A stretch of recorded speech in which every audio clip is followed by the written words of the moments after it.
Hello, folks. So in this video, I wanted to continue talking about food, right? So part two. I spoke a lot about food in general, but then I never spoke about the main thing that I thought about, like which is food is very preferential, right? Like some people are okay with their food being bland. Some people want their food to be spicy. Some people want their food to be hot. They wouldn't eat if it's not hot, assuming it's a food that's supposed to be eaten hot, right? For example, dosa idli, unlike say ice cream. Though there is hot ice cream also, I've noticed that also. It's crazy stuff, fried ice cream and whatnot. Imagine that, right? You create ice cream that is cold and then you fry it and whatnot.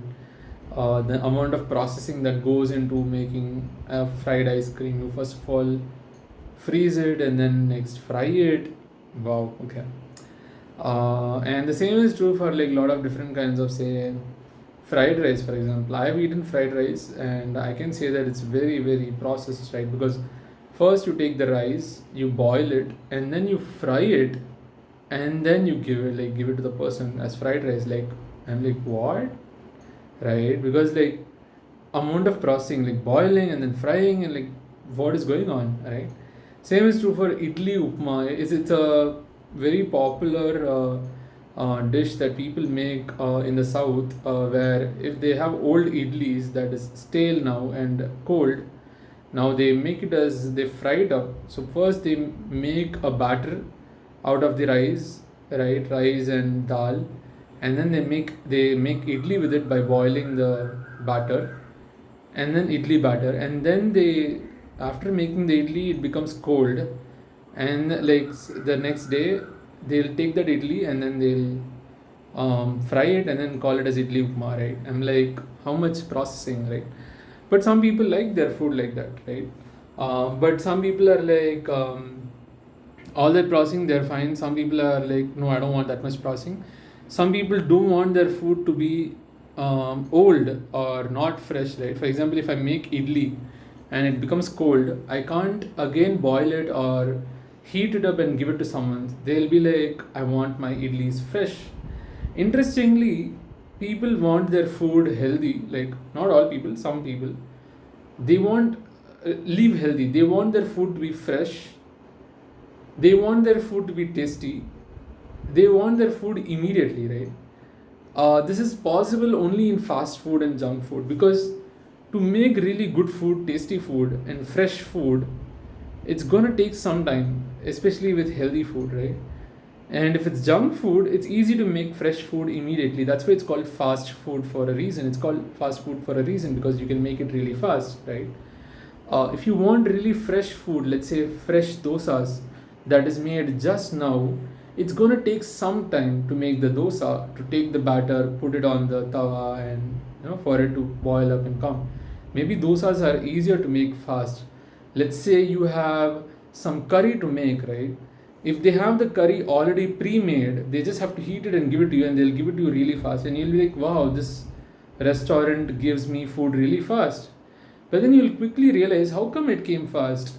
Is it fresh then? Like, or when did they make this? Did they make this in the morning and now they're giving it for dinner? Or did they make this in the afternoon and then are giving it for dinner? Or did they make this yesterday or day before yesterday or whatever, right? And froze it and then now they have boiled it, like heated it and given it to me, right? So everyone has preferences, right? For example, some of my friends, like a lot of my friends, they love their food to be really spicy, and I'm like, how much does your stomach take spice, right? How much spice tolerance do you have, right? They love their food really hot and spicy, right? Once my friend told me that spice is actually the spiciness or the hotness is actually not a taste, it's actually a feeling, right? It's basically burning your tongue or burning your taste buds and all. That's what spiciness is all about, right? There is two things though: spicy, the spices spice, and then there is spicy, which is hot, right? Basically, I think when you have chilies, that's what you call it as hot. It's hot and spicy. Like people use the term spicy as a slang, but basically they're talking about hot in terms of how hot you feel and how how very hot you feel when you eat a lot of chilies, right?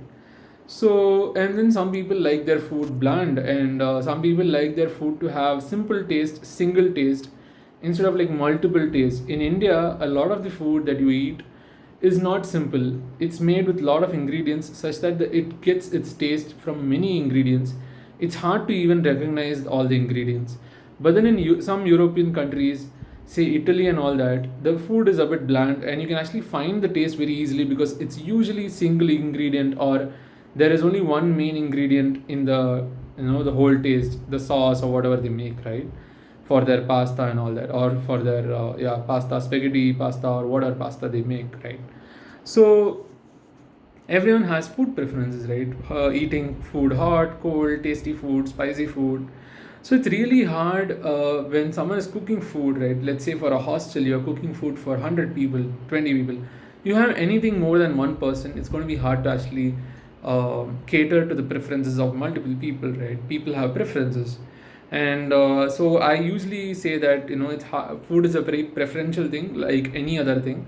Almost everything is preferential for people. People have preferences in everything, and food is also one of those things. And people like their food in a particular way, made in a particular way, made with particular ingredients and whatnot, with particular quality of ingredients in a particular way and whatnot.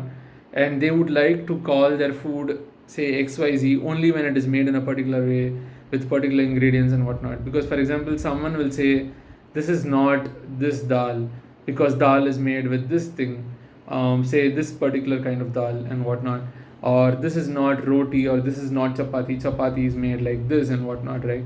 People generally have names these days for food, right? But then a lot of these names, people have different definitions. I think I spoke about it in one of my videos where I was given I think jeera, no, ghee rice, wherein they actually fried the rice. But apparently, ghee rice is not supposed to be fried, right?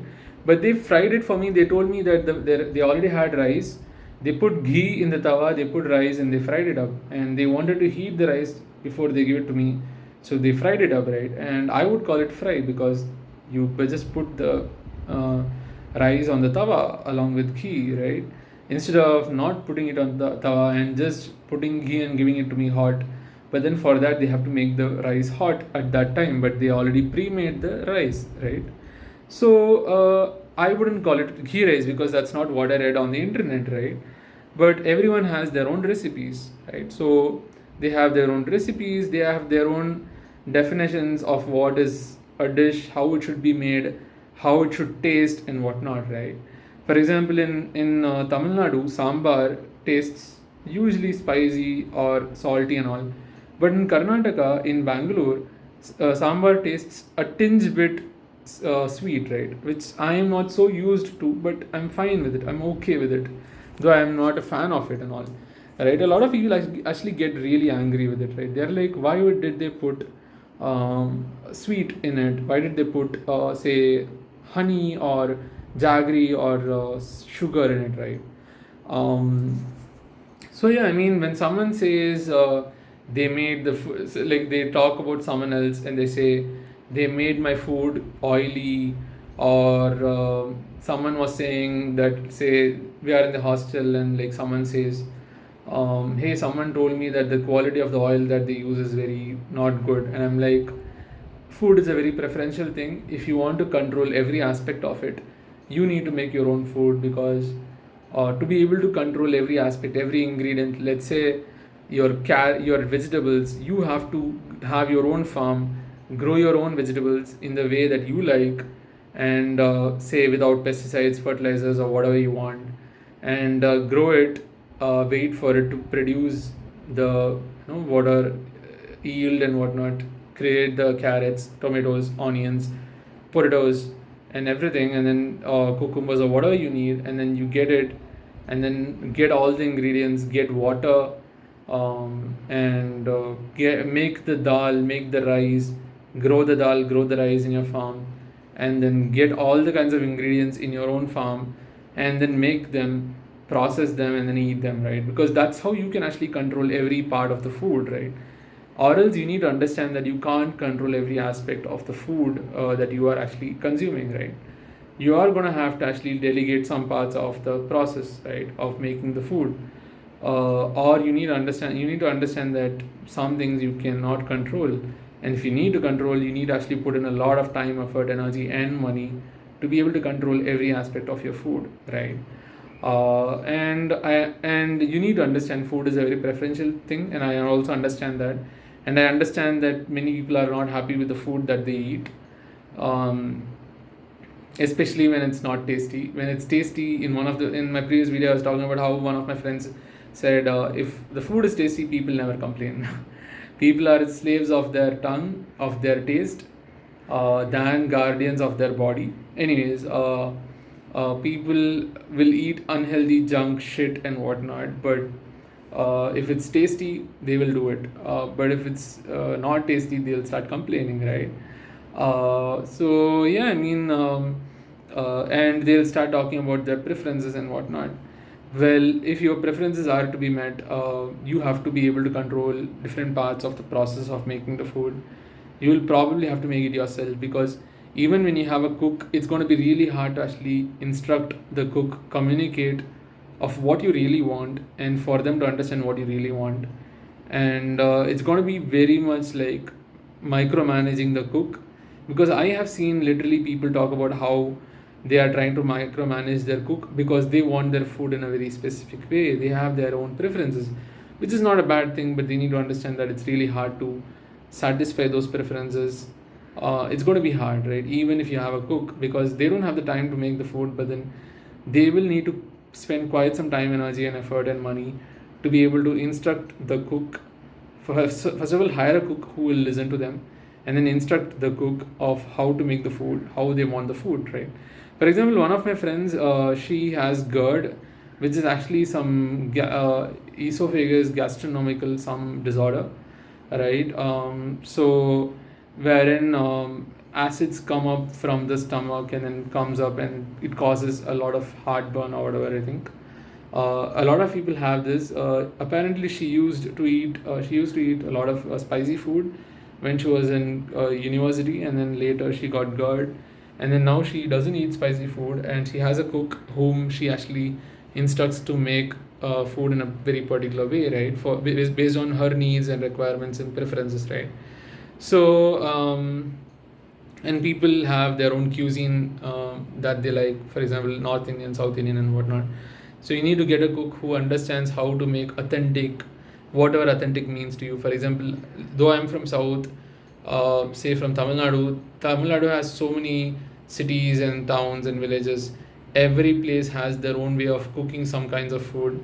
They have their own some processing, cooking methods and whatnot, preparation methods for different kinds of dishes. So whatever authentic meaning or feeling that you have, you need to get a cook who actually understands what that means, right? And can make it for you, right? So food is a very, very preferential thing. So if you go to a restaurant, if you go to, or if you get your cook made by anyone else, you need to understand that it's going to be really hard to control how it tastes, how it feels, and it's going to be really hard to satisfy your preferences when someone else makes the food. And if you're making the food, even then it's going to be really hard to satisfy your preferences depending on how you make the food, what ingredients you use and whatnot, right? So yeah, food is a very preferential thing, and it's hard to satisfy people. So that's all I had for this video. I'll see you in the next one. Bye bye.